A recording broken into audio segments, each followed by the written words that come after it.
For today's video guys is nandito tayo sa hospital kasi na-confine yung baby ko. Ayan guys, ayan diba, masaya na siya dyan guys kasi medyo okay na siya. Mga pang 2 days ata namin dyan, kaya yan, medyo okay na siya guys. Pasensya na kayo sa boses ko mga antipeti kasi sinisipon ako. Tapos, sobrang kwan ng ubo ko kaya ayan. Ayan, sobrang saya ko kasi okay na siya.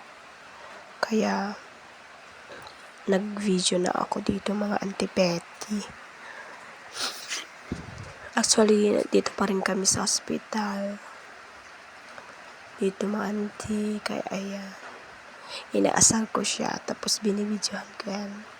Tumatawa siya. O, diba? Yung dito, nilalaro niya yung apple niya.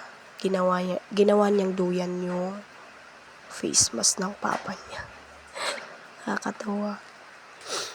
Hinahayaan ko lang siya diyan kasi ayaw kong umiyak siya, ayaw kong malungkot siya. Ayan. O, diba? Sobrang tawang-tawa niya sa diyan eh. Kasi, ayan. Nahulog yung apple. Suwal katabi na yung asawa ko kaso hindi nakunan ng video. Ayan. O, diba? Okay na siya. Sa awa ng Diyos. Ayan siya, manti. O, diba? Ginawa niyang duyan yung face mask. Ayan, try niya ulit. Kaso, nahuhulog talaga siya guys kasi mabigat. O, diba? Pinagtatawanan lang namin siya dyan. Ayan. Pasensya na kayo dito sa video guys kasi sobrang gulo. Ayan. O, diba? Tinapunan niya. Hindi niya kasi malagay dun sa face mask eh. Ayan. Dito guys, kumakain na siya. Actually, brown out dito mga antipeti. Kaya yung phone lang ang ilaw namin. Ang flashlight namin dito guys. Sobrang nervous ako dito. Promise. Tatakot ako. Kala ko may mumu. Tingnan nyo naman guys. Kami lang yung nandun sa isang buong kwarto yun. Tapos brown out pa. Sobrang nanginginig ako pero parang nilakasan ko yung loob ko para sa anak ko, 'di ba? Tapos nagpi-pray ako diyan. Siyempre, mas makapangyarihan pa rin ang Panginoon kaysa sa demonyo, 'di ba? Ayan. Dahil tamad siyang maupo, guys. Humiga na lang siyang kumakain ng kanin. Actually, kanin lang kinakain niya, guys. Ayaw niya ng mga ulam. Kaya ganyan, tingnan nyo naman, Kaya hinayaan ko na lang. Ang importante, kakain siya, guys. Busog siya. Diba? Yun naman ang kuwan natin, Masaya na ako na yan lang kinakain niya. Kasi, alam ko, maging malakas siya. Diba? Ayan. Tingnan nyo naman yung pagkuha niya ng kanin. Ang sexy. Pasensya na kayo guys, ang ingay kasi umuulan. Ayan. Pauna na lang natin yun. Tingnan nyo ang 6. Habang nagbibideo nga ako dito guys, tawang-tawa ako. Kasi, tingnan na naman yung tsura ng anak ko dyan, Parang ewan na kumakain. Diba? Sige anak.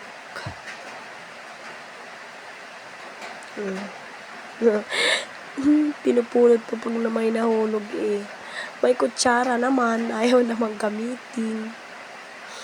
Diba? Ang simple ng anak. Ang cute.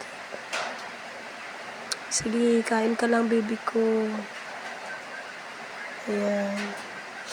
Ito guys is time for nebulizer. Kasi sobrang kwan yung ubo niya guys.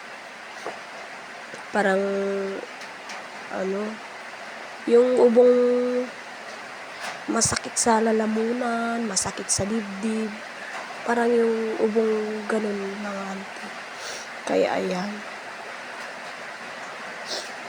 Pinapausukan ko siya dyan. Mga anong oras kaya ito? Mga 12 ata ng gabi ito mga auntie. Ayan. 12 p.m. ng gabi. Ayan. Kaya sarap ng tulog. Kasi gabing gabi. Sobrang pagod na pagod ako. Tapos puyat. Pero kinakaya.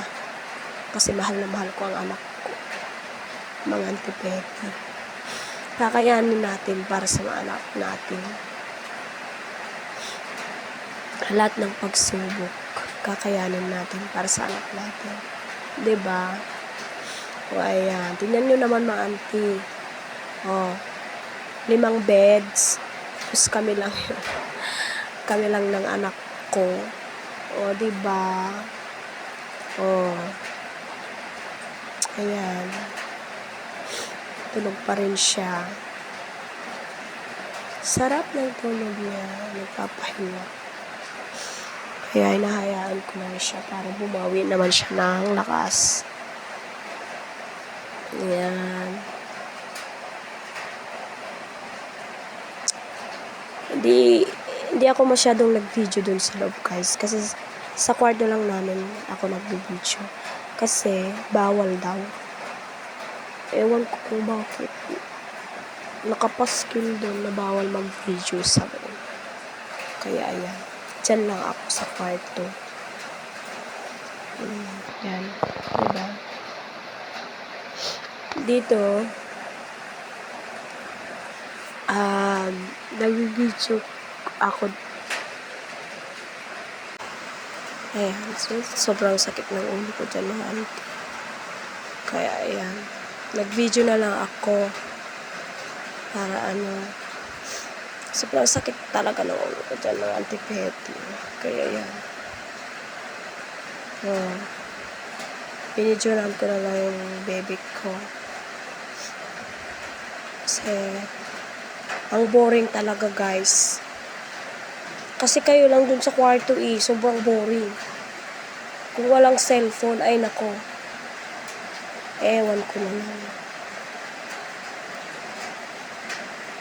Ang boring talaga.